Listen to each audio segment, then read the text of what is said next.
찬양하면서 예배 자리로 나갑시다. 괴로울 때 주님의 얼굴 보라. 괴로울 때 주님의 얼굴 보라. 평화의 주님 바라보아라. 세상에서 시달린 친구들아 위로의 주님 바라보아라. 눈으로 주를 보라. 내 모든 염려 주께 맡겨라. 슬플 때에 주님의 얼굴 보라. 사랑의 주님 안식 주리라. 힘이 없고 내 마음 연약할 때 능력의 주님 바라보아라.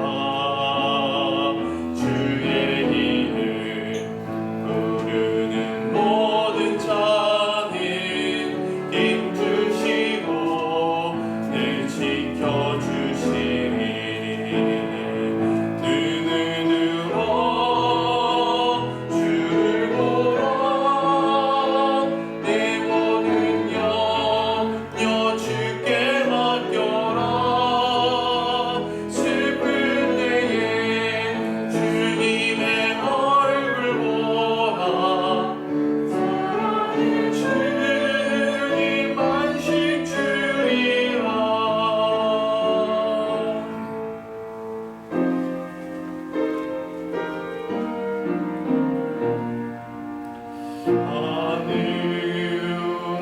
하늘에 계신 아버지 이름 거룩하사 주님 나라 임하시고 뜻이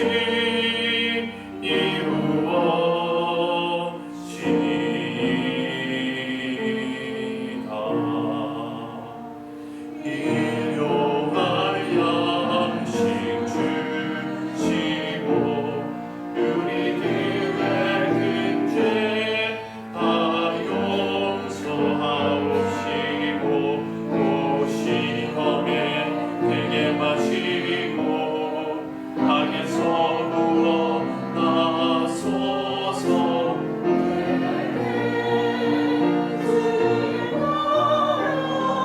주의 권세 주의 영광 영원히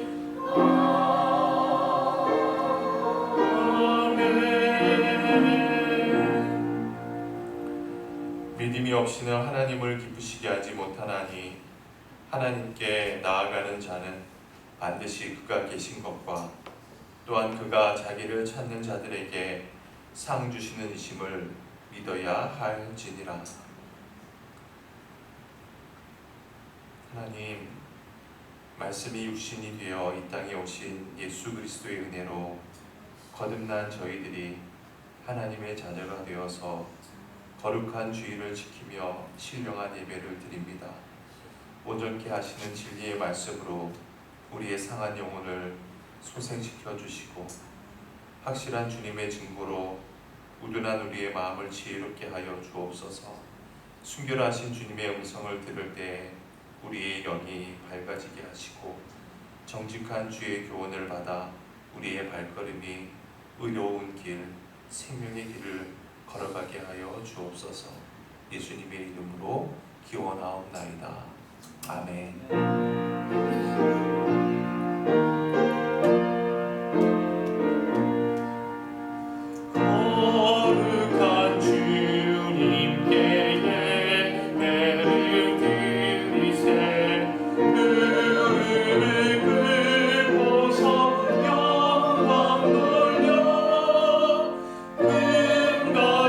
순종과 향기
내가 붙드는 나의 종 내 마음에 기뻐하는 자 곧 내가 택한 사람을 보라.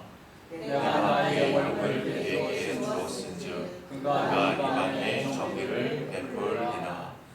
그는 외치지 아니하며 목소리를 높이지 아니하며 그 소리를 거리에 들리게 하지 아니하며 상한 갈대를 꺾지 아니하며 걱정하는 불불을 끄지 아니하고 진실로 정의를 시행할 것이며 그는 쇠하지 아니하며 낙담하지 아니하고 세상의 정의를 세우기에 이르리니 성들이 그 교훈을 앙망하리라. 나 여호와가 의로 너를 불렀은즉 내가 네 손을 잡아 너를 보호하며 너를 세워 백성의 언약과 의관의 빛이 되게 하리니 내가 눈먼 자들의 눈을 밝히며 갇힌 자를 감옥에서 이끌어내며 흑암에 있는 자를 낙관에서 나오게 하리라. 아멘. 나는 전능하신 아버지 하나님 창조주를 믿습니다. 나는 그의 유일하신 아들 우리 주 예수 그리스도를 믿습니다. 그는 성령으로 잉태되어 동정녀 마리아에게서 하시고 본디오 빌라도에게 고난을 받아 십자가에 못 박혀 죽으시고 사흘 만에 죽은 자 가운데서 다시 살아나셨으며 하늘에 오르시어 전능하신 하나님 우편에 앉아 계시다가 거기로부터 살아있는 자와 죽은 자를 심판하러 오십니다. 나는 성령을 믿으며 거룩한 본교회와 성도의 교제와 죄를 용서받는 것과 몸의 부활과 영생을 믿습니다. 아멘.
예수께서 이르시되 내가 진실로 진실로 너에게 이르노니 인자의 살을 먹지 아니하고 인자의 피를 마시지 아니하면 너희 속에 생명이 없느니라. 내 살을 먹고 내 피를 마시는 자는 영생을 가졌고 마지막 날 내가 그를 다시 살리리니 내 살은 참된 양식이요 내 피는 참된 음료로다. 복되고 귀한 주일날 아침, 우리를 구원하기 위해 몸과 피를 아낌없이 내어주신 주님의 사랑을 기념하게 하시니 감사드립니다. 주님께서는 십자가에서 죽으심으로 막힌 담을 허시고 원수된 우리를 하나로 묶으셨는데 우리는 자꾸만 서로 간에 담을 쌓으려고 합니다. 이러한 우리의 죄를 용서하여 주옵소서. 소망하기는 우리가 이 떡과 잔을 나누면서 주님과 연합하게 하여 주시고 우리 모두가 하나 되게 하여 주옵소서. 이제 주님의 살과 피를 들어 축사하오니 성만찬에서 누리는 이 기쁨과 감격을 한 주간의 삶에서 다른 사람들에게도 나누어 줄 수 있는 은혜가 있게 하여 주옵소서. 예수님의 이름으로 축사하며 기도드리옵나이다. 아멘.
기도하실 때 회중을 대표해서 김은경 성도님께서 기도하시겠습니다. 사랑의 하나님, 건강을 허락하시고 예배의 자리로 나오게 하심을 감사드립니다. 아멘. 참 좋으신 하나님 아버지, 저희 믿음이 약해지지 않도록 도와주세요. 입으로만 믿음을 말하지 않고 행동으로 보여주는 믿음이 될 수 있도록 도와주세요. 아멘. 주님의 가르침을 우리 크리스천들이 조금만 더 실천한다면 우리가 사는 이 세상이 조금은 더 따뜻한 세상이 될 수 있다고 믿습니다. 하나님 아버지, 저희들의 삶이 너무 세속적이지 않고 믿음의 자녀다운 생활을 할 수 있도록 도와주세요. 아멘. 예수 그리스도 이름으로 기도드립니다. 아멘.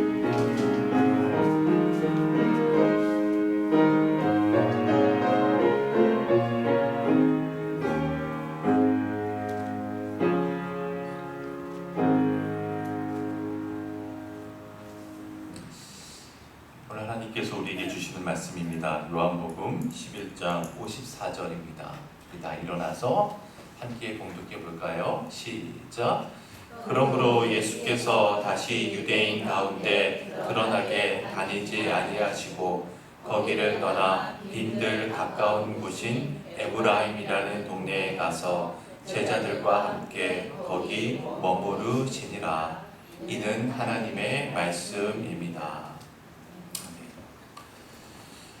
예수님의 공적인 생애는 유대 광야로부터 시작이 되었습니다. 화면에 보이는 이것이 바로 유대 광야입니다. 저도 유대 광야를 가본 적이 있는데 실제로 나무 한 그루, 풀 한 폭이 보이지 않습니다. 잡초도 없습니다. 보이는 것이라고는 돌밖에 없습니다. 아무것도 보이지 않는 곳이기 때문에 그곳에서는 오직 하나님만 바라볼 수밖에 없습니다. 따라서 하나님을 만나고 발견하기에 이보다 더 좋은 것은 있을 수가 없죠. 그러므로 유대 광야는 하나님을 생각하고 자신을 성찰하기에는 더없이 좋은 곳입니다. 이처럼 광야가 사색과 명상을 위한 최적의 장소이긴 하지만 그렇다고 사람이 거주할 곳은 전혀 아닙니다. 왜냐하면 낮 동안에는 용광로처럼 뜨거운 태양의 열기를 피할 곳이 없기 때문입니다. 유일하게 동굴 정도가 유일한 피신처 정도겠죠. 또한 밤이 되면 몰아치는 한기를 막을 데도 없습니다.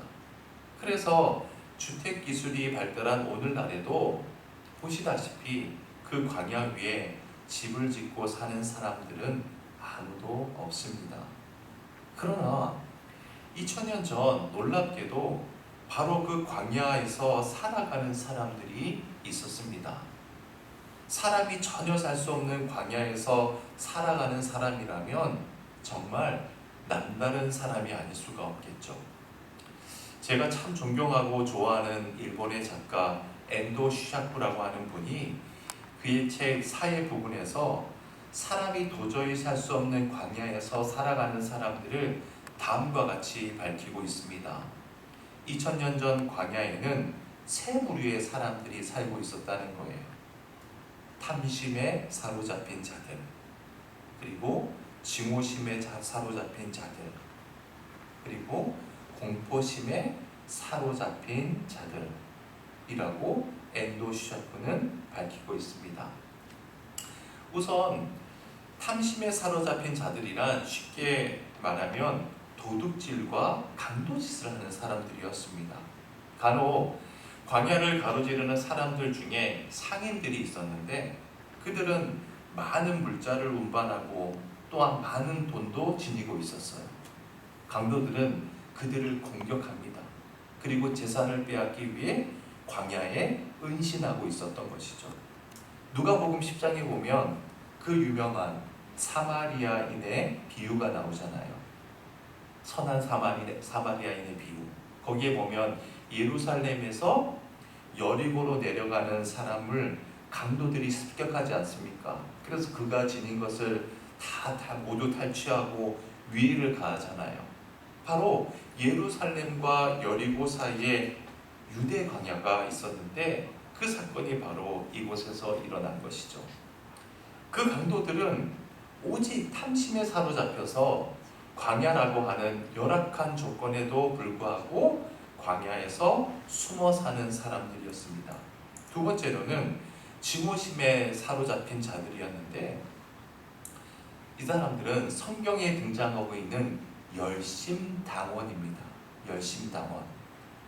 헬라어로는 젤롯이라고 하는데 예수님의 제자 중에도 열심당원이 있었죠. 누구죠? 시몬이라고 하는 사람이었습니다.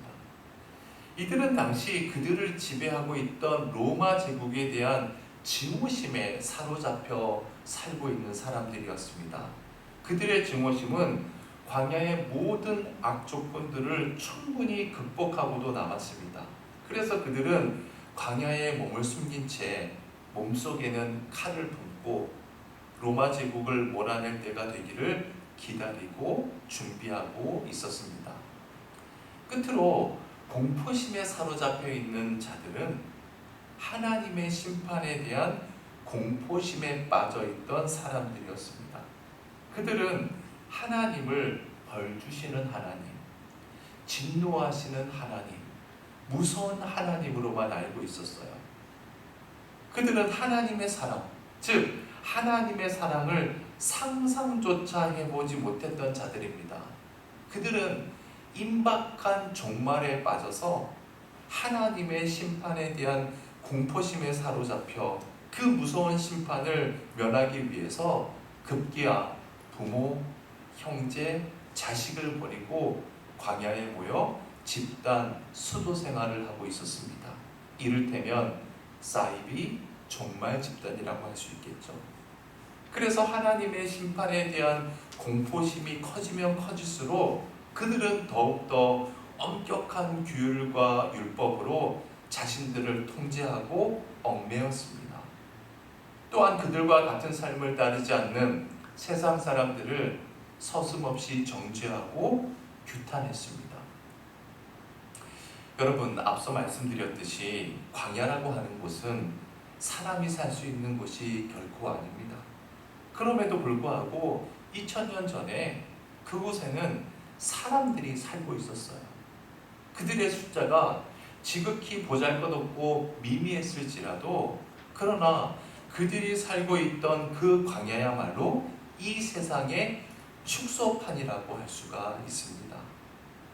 광야 같은 인생을 살아가는 동안 탐심의 노예가 되어서 강도 같은 짓을 서슴지 않는 사람들, 기존의 모든 질서를 증오하면서 자신의 이데올로기를 위해서 수단과 방법을 가리지 않는 사람들, 불확실한 미래와 심판에 대한 공포심에 매여서 자신뿐만 아니라 타인들까지 그들의 삶을 족쇄를 씌우며 쉬지 않고 세상을 정죄하는 사람들, 그들이 한때에 어울려 사는 세상의 축소판이 바로 광야였던 것이죠. 공생애를 시작하신 주님께서는 이처럼 세상의 축소판이라고 할 수 있는 그 광야로 가신 겁니다. 광야로 가신 예수님께서는 그곳에서 무려 40일 동안이나 머물었습니다. 그리고 사탄의 시험을 받았어요. 그 시험의 내용이 뭐였죠? 총 3가지죠. 첫 번째는 너가 정말 그리스도라면, 하나님의 아들이라면 돌을 빵으로 만들어 보라는 거예요. 그리고 높은 성전 꼭대기에서 뛰어내려도 무사할 수 있는 초능력을 보여달라는 겁니다. 끝으로 사탄 앞에 경배함으로 세상의 권력을 모두 장악해 보라는 거예요. 그런데 여러분, 곰곰이 한번 생각해 보세요. 이런 정도의 유혹이라면 40일씩 걸릴 이유가 없습니다. 아무리 길게 잡아도 단 하루, 아니 단 몇 시간 정도면 충분하고도 남아요. 또한 우리가 흔히 생각하듯이 사탄이 자기의 신분을 노출하고 사탄의 형상으로 예수님을 시험했다라고 생각하면 그 시험은 별 의미가 없어 보입니다. 왜냐하면 그런 시험은 미약하기 짝이 없는 저 같은 사람도 물리칠 수 있습니다. 생각해 보십시다. 날 시험하는 존재가 사탄임을 알아요. 그러면 저 같은 사람도 그런 시험 정도는 물리칠 수 있기 때문이죠. 따라서 우리는 주님께서 40일 동안 광야에서 사탄에게 시험 받으셨다는 이 사실을 한 차원 높게 이해하고 해석할 수가 있어야 합니다. 예수님께서는 세상의 축소판이라고 할 수 있는 광야로 들어가셨습니다. 그 광야에서 예수님은 세상을 보시고 만나신 겁니다. 오직 탐심의 노예가 되어서 강도질을 서슴지 않는 자들을 만나신 겁니다. 사탄이 그들을 통해서 예수님을 유혹합니다. 당신이 정말 그리스도라면 우리가 원하는 만큼 먹을 것으로, 빵으로 우리의 허기를 먼저 채워달라고 말입니다. 이번에는 증오심에 불타오르는 열심당원들을 만났습니다. 사탄은 그들을 통해서 예수님 가까이 접근했습니다. 당신이 정말 메시아라면 무엇보다도 먼저 로마를 몰아내고 잃어버린 이스라엘의 주권과 권력을 찾아달라고 말입니다. 마지막으로 하나님의 심판에 대해 공포에 떨며 자기 스스로에게 족쇄를 채우고 있는 수도사들을 만났습니다. 사탄은 그들을 부추기며 예수님을 유혹합니다. 당신이 정말 우리를 심판의 공포로부터 구원해 줄 그리스도 메시아라면 먼저 신비스러운 초능력을 보여달라고 말입니다. 그러나 예수님께서는 그 모든 유혹을 거부하셨죠. 그런 것으로는 결코 사람을 구원할 수 없다는 것을 잘 아셨기 때문입니다. 여러분 생각해 봅시다. 사람이 살 수 없는 광야에서 살아가는 사람들은 남다른 무서운 진념과 신념을 가진 자들임에 틀림없죠. 그러나 그 무서운 신념과 그 진념이 자신과 세상을 동시에 파괴하고 있다는 거예요. 그래서 강도처럼 탐심의 노예가 된 사람들은 사람의 육체를 죽이고 있었고 그것은 결과적으로 자기를 죽이는 행위였습니다. 증오에 사로잡힌 열심당원들은 세상을 허물고 있었고 그것 또한 자기 삶을 허무는 것이었습니다. 심판의 공포에 빠진 사람들도 마찬가지죠. 그들은 사람의 영혼을 짓누르고 있었고 그것은 곧 자기의 영혼을 질식시키고 있는 것입니다. 하지만 우리 주님께서는 세상의 축소판인 그 광야 속에서 세상을 살리고 사람을 구원할 수 있는 것은 오직 사랑, 하나님의 사랑밖에 없음을 다시 확인했습니다. 광야 같은 인생을 살아가는 인간들에게 당신 자신이 오직 하나님의 사랑으로 인간의 모든 탐심과 증오심과 공포심을 끌어안고 죽어야만 한다는 그 사실을 다시 한번 분명하게 확인하셨던 것입니다. 그래서 광야에서 나오신 주님께서는 갈릴리에 천하고 가난하고 힘없는 사람들을 찾아가십니다. 그리고 이런 말씀을 하세요. 마태복음 5장 3절 4절입니다. 시작. 심령이 가난한 자는 복이 있나니 천국이 그들의 것이며 애통하는 자는 복이 있나니 그들이 위로를 받을 것이며 또 이렇게 말씀하셨습니다. 요한복음 3장 16절 17절 시작. 하나님이 세상을 이처럼 사랑하사 독생자를 주셨으니 이는 그를 믿는 자마다 멸망치 않고 영생을 얻게 하려 하심이니라. 하나님이 그 아들을 세상에 보내신 것은 세상을 심판하려 하심이 아니요 그로 말미암아 세상이 구원을 받게 하려 하심이라. 괴롭고 고통스러운 인생길에서 지칠 대로 지친 인간들로서는 결코 생각해 본 적도 상상해 본 적도 없는 사랑의 말씀이었습니다. 그 말씀 한마디 한마디가 곧 놀라운 사랑이었습니다. 그래서 우리 주님께서는 세상 사람들의 비난에 전혀 개의치 않으시고 때로는 창녀의 손을 잡아주시기도 하고 세리의 친구가 되어주시기도 했습니다. 자신의 잘못되었던 삶을 뉘우치는 그 창녀의 눈물과 진정으로 새로운 삶을 살기 원하는 세리의 갈급한 심령을 주님께서는 알고 계셨기 때문이죠.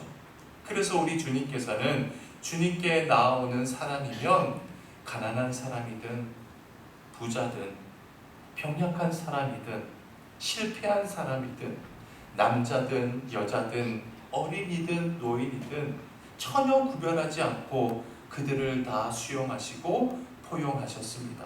아니 그뿐만이 아니었습니다. 온 세상을 향해 이렇게 말씀하기도 했습니다. 마태복음 11장 28절 시작. 수고하고 무거운 짐진 자들아 다 내게로 오라. 내가 너희를 쉬게 하리라. 이 세상 모든 사람을 품고 앉는 것이 하나님의 사랑이심을 잘 알고 계셨기 때문입니다.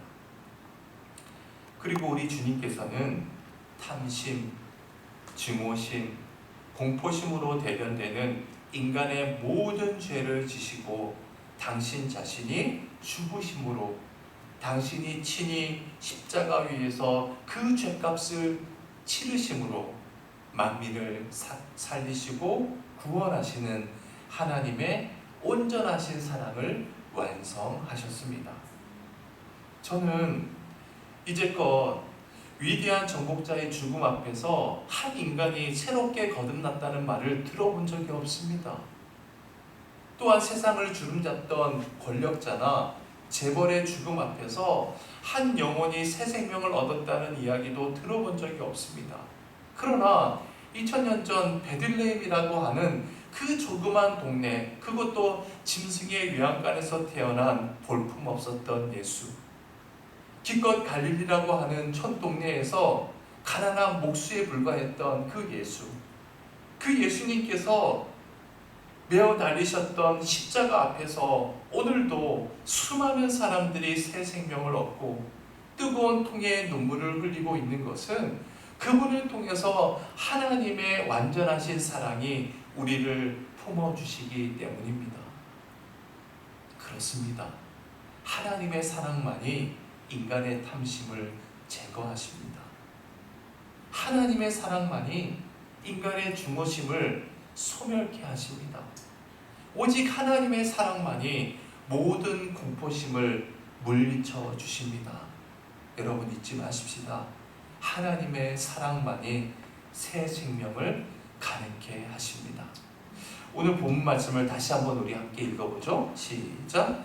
그러므로 예수께서 다시 유대인 가운데 드러나게 다니지 아니하시고 거기를 떠나 빈들 가운데 보신 에브람이라는 동네에 가서 제자들과 함께 거기 머무르시니라. 지난주에 말씀드렸듯이 본문의 상황은 예수님께서 십자가에서 돌아가시기 불과 몇 주 전의 일이었습니다. 그때 주님께서는 임박한 자신의 죽음을 알고 계셨음에도 오히려 에브라임이라는 동네에서 제자들과 함께 계셨음에 대해서 이미 지난주에 우리는 상세하게 살펴보았죠. 본문 속에 에브라임이라는 동네가 어디인지에 대해서는 학자마다 견해가 엇갈립니다. 그러나 그 정확한 위치는 전혀 중요하지 않아요. 중요한 것은 에브라임이라는 동네를 빈들 가까운 곳이라고 밝혀주고 있다는 사실입니다. 여러분, 이 빈들이라는 단어가 중요해요. 빈들.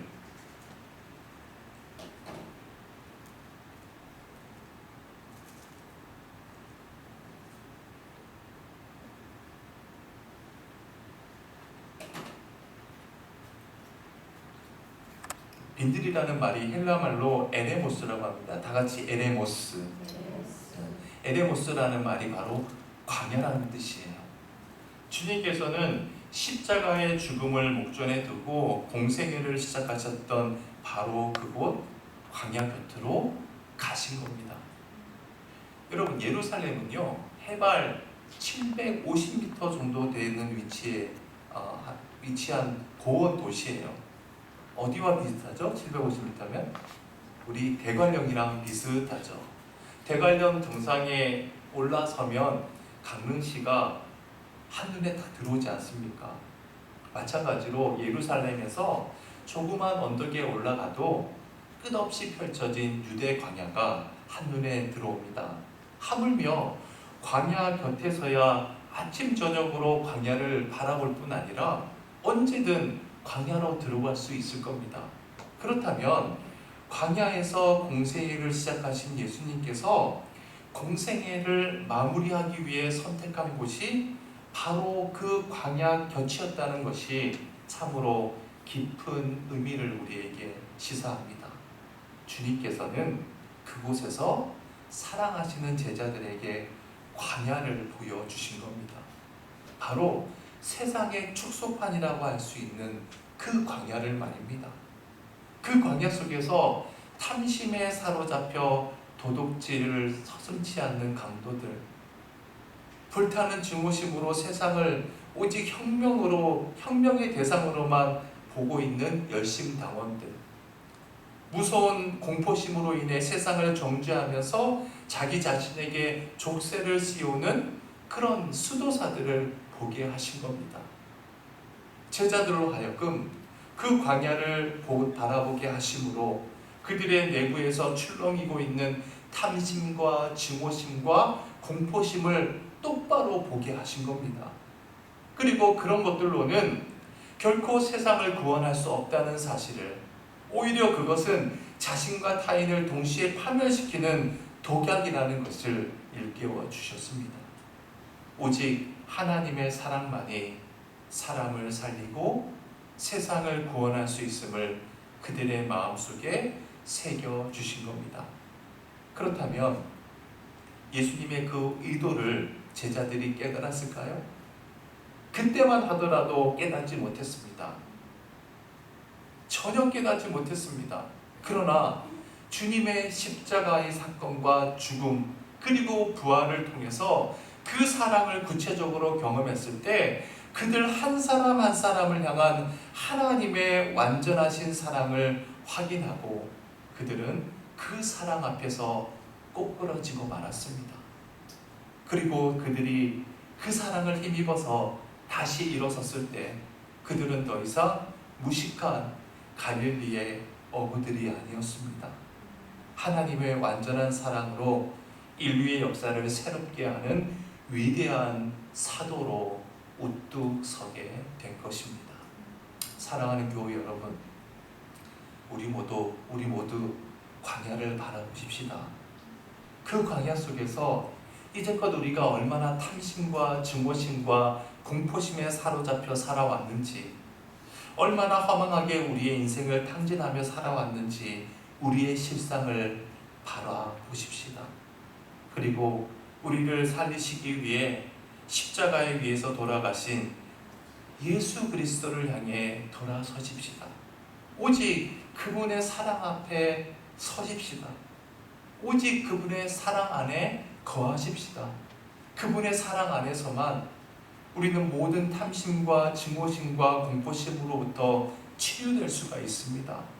그분의 사랑 안에 거할 때에만 그분의 사랑 때문에 그분의 사랑을 힘입어서 그분의 사랑에 의해서 나를 살리고 세상을 살리는 자가 될 수가 있습니다.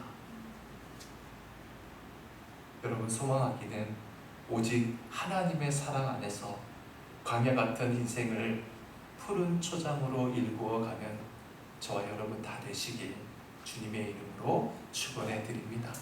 우리 찬송가 299장 함께 찬양 드리면서 예물 봉헌하겠습니다.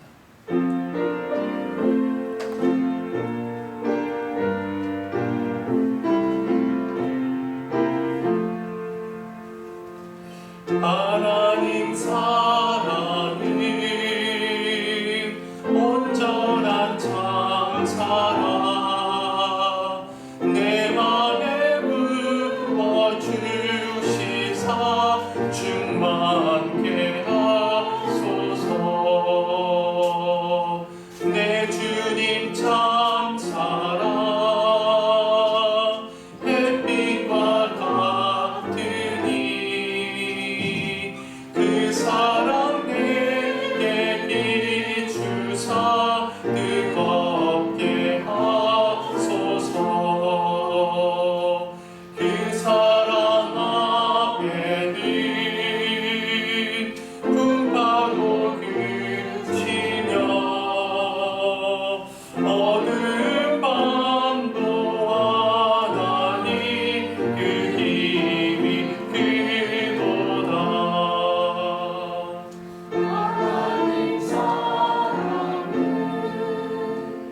온전한 참사랑 이랑과 영이 우사 새 힘을 주소서. 아멘.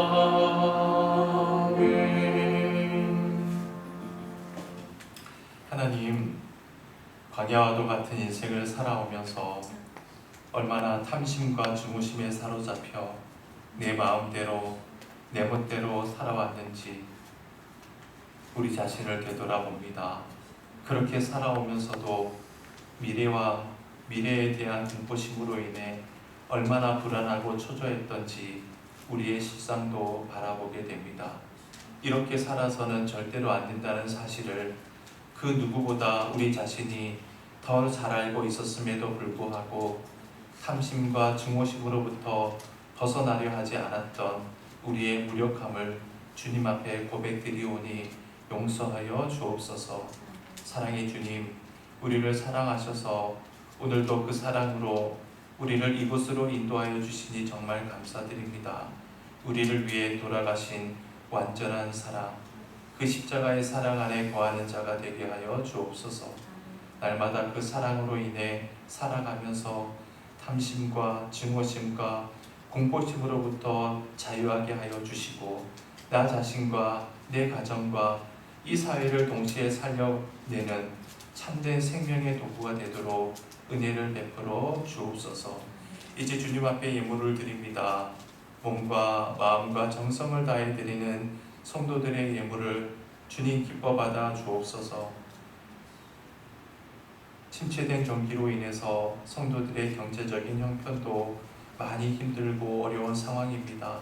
힘들어하는 성도들의 눈물을 닦아주시고 위로하여 주시길 간구합니다.